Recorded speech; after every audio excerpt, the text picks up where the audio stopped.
第三个缘呢，就是刚才讲的，就是清净这个佛刹之缘，清净刹土之缘，所有十方一切刹，光大清净妙庄严，总会围绕诸如来，悉在菩提树往下。那么这个法院呢，就是每一个都要我们这个法院就是，其实藏文当中的话呢，就是不是藏文当中讲义里面啊，就是这个注释当中的话呢，就是单元什么什么，就是我们汉文和藏文当中都没有提，就是，但实际上每一个寄送的是，比如说这个单元呢，就是未来的一切人世这一乐圆满，就是单元呢，就是我这个随着30学就是殊得菩提，单元所有的世界的一切刹都光大清净，就是单元呢，就是所有什么什么，就是每一个都有一种契愿，就是这是为了就是翻译的过程当中呢，它就没有一个一个的用，藏文汉文当中都没有用，但是我们理解的过程当中呢，都是法愿，就是那法愿的时候呢，我们自他都法愿啊。所有的就是契愿呢，就是所有这个释放的这个世界的一切这个就是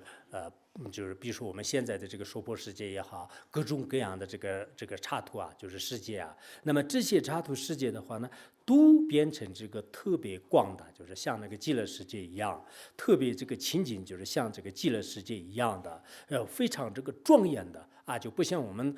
这个现在的这个世界一样的，就是凹凸不平呐，就是或者说是极其粗糙啊、荆棘啊、洼里啊，就是到处都去这个。然后我们这个世界当中的话呢，有些地方呢就是没有水，有些地方呢就是没有路，有些地方呢就是出现干旱，有些地方东边呢就是出干旱，西边呢就是开始这个洪水，就是说我们现在的这个世界的话呢，就是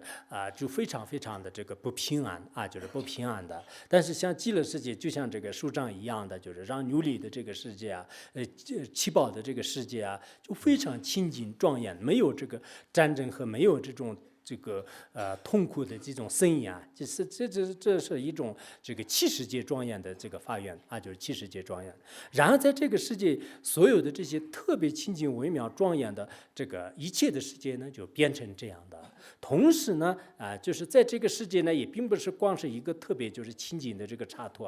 就不是一个大平原一样的，就是像那个红原呐，或者说是一些让唐那边的话呢，就是有个特别大的这个草原，但你们上面有什么好的建筑都是没有的，不是这样的。在这个清净的刹土当中的话呢，有无量无边的这个如来，就像这个极乐世界一样的。那么每一个如来呢，就是也不是一个这个如来都是坐在那儿，就是周围这个一个眷属都没有，就是不是这样，就是很凄凉的，就是不是这样的。每一个如来呢，就是他也周围呢，就是有无量无边的，就是菩萨就是然后这个声闻阿罗，就像我等大师释迦牟尼佛，就是来到这个世界的时候，周围有文殊菩萨、观音菩萨、大势至菩萨，就是有好多的这个菩萨，还有这个阿难啊，就是迦斯啊，就是有很多的这个阿罗汉，还有这个什么就是这个波斯匿王就是有很多的大施主，就是等等等。那么这个四宗弟子也是围绕，就是像那个这个满月呢，就是被这个群星这个围绕一样的，就是非常这个庄严的。所以我们这是对这个七世界和